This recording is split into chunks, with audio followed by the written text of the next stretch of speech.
CBeebies Bedtime Story. Hello, my name is Bjorn. When it's chilly outside, you need to wrap up nice and warm in your coat. Tonight's story is all about a goat who does just that. It's called Goat's Coat, and it's by Tom Percival, with pictures by Christine Pym. Let me tell you the tale of Alfonso the goat, who was terribly proud of his lovely new coat.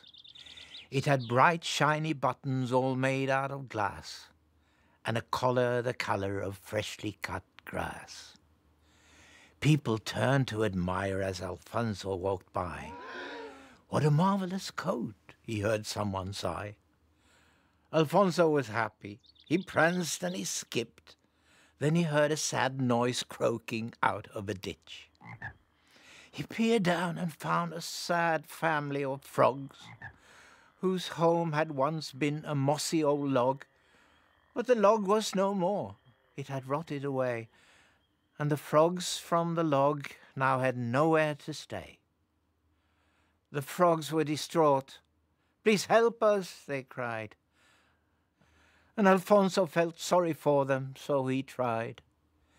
He unpicked some stitches from his brand new coat and, using the fabric, helped make them a boat.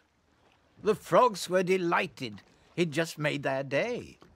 "Oh, thank you," they croaked as they all sailed away. Alfonso's new coat didn't look quite so smart, but he felt a warm glow in the depths of his heart. He clipped on till he came to a shed. The sound from within filled Alfonso with dread. What could possibly make such a sad sound as that? Alfonso peered in, then he saw it. A cat! The cat was trembling and terribly pale. It was clear to see that she'd hurt her tail. Alfonso got busy and cleaned up the cut. Then, using his coat, he bandaged it up.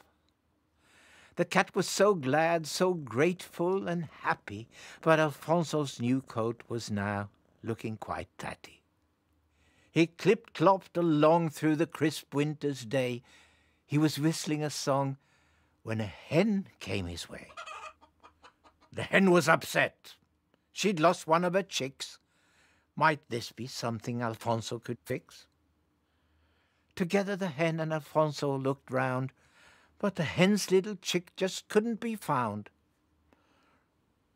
From somewhere up high a voice cried, "Help me!" And there was the chick, stuck up in a tree. So Alfonso removed even more of his coat and tied it together to make a long rope.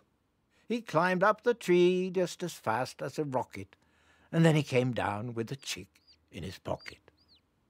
Alfonso's new coat was now looking a mess.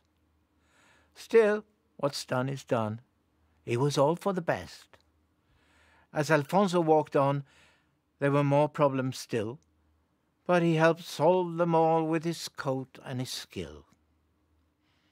Alfonso's new coat was now just a few threads, but he smiled as he thought of his good deeds instead.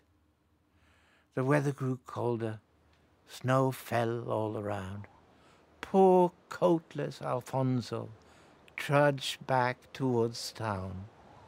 The blizzard grew worse. It got colder and colder. Alfonso took shelter behind a large boulder.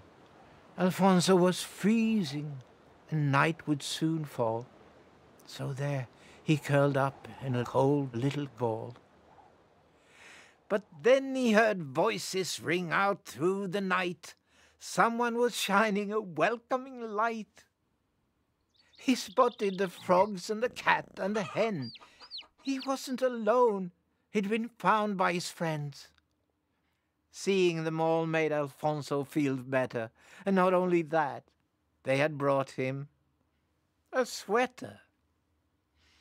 They had made it themselves from the things they could find, a gift to Alfonso for being so kind.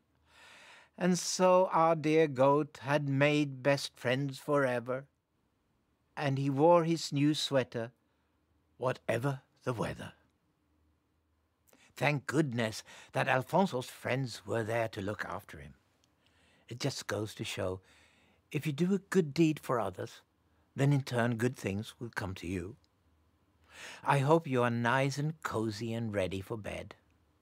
And if it's cold tomorrow, remember to wear a coat or a sweater. Good night.